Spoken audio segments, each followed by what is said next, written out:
Hello and welcome along to the channel for a quick unboxing and first impressions of my newly acquired Seiko SPB381J1. But anyway, yes, it is the 6R GMT, 6R54. And this is the first GMT Prospex, I think, that Seiko have ever released. And the retail on this is well over 2,000 Canadian dollars, and that's a lot of money. So when I do my full review, something that I'm really going to look into is the value proposition on this, or lack of. We'll have to wait and see. So I picked this colorway because I really love this beautiful green on the dial and on the bezel. Let's quickly pull this plastic off the bracelet. And there she is. And yeah, like I said, the colorway on this one I think is absolutely stunning. There is the special edition, kind of like the Arctic Glacier style. I had the previous 62 mass release of this, so I wasn't too keen on going back to that. And then the black, I've got enough black dive watches, so yeah, really had to go for the green. And it's got the nice gold GMT hand there, which gold and green always work brilliantly well together.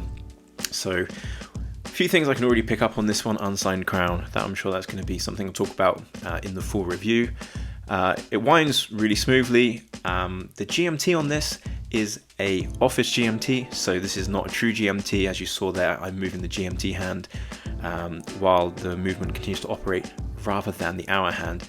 So that also raises questions with the price tag, but then the finishing on the watch head from initial impressions looks excellent.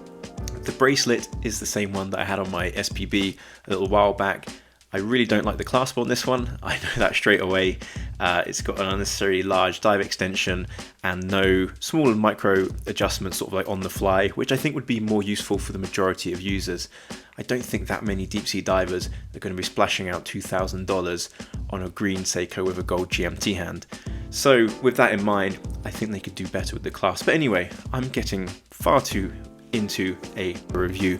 This is supposed to be a quick unboxing and first impressions. So first impressions are, it's a really nice looking watch. Everything is as it should be. I'll be curious to see the end-link fitment on the bracelet because that was shocking on some of the other SPB models. So I'm curious if they fixed that on this. The dial initially looks really nicely finished. I can't see any immediate errors or issues with this. The bezel seems to line up nicely, and this is silky smooth. This could be my favorite bezel action ever. I don't know. I'm still in the honeymoon phase. I've just got the watch, right? So again, I'll wear it for a couple of weeks and see if that still rings true after getting used to the watch. But yeah, I'm super happy I picked this one up.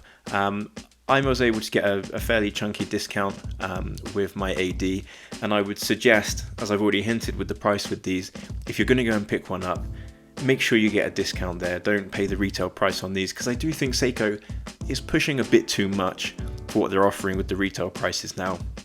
So if you are drawn to it, absolutely make sure you get a decent discount.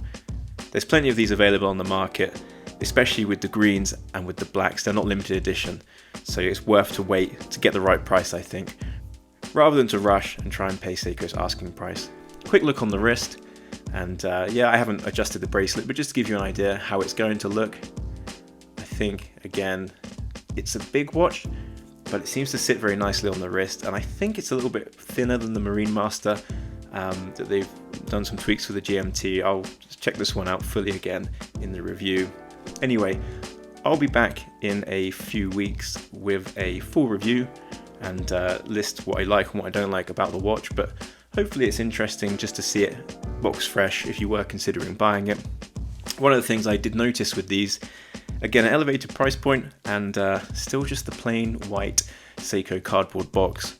I was hoping for something a little bit more fancy, again, considering the price, but maybe everything has gone into the watch head, and I will forgive Seiko when I come to do my full review. Please don't forget to like the video if this has been interesting or informative in any way for you, and don't forget to subscribe as well so you don't miss the final review on the Seiko Prospex GMT diver.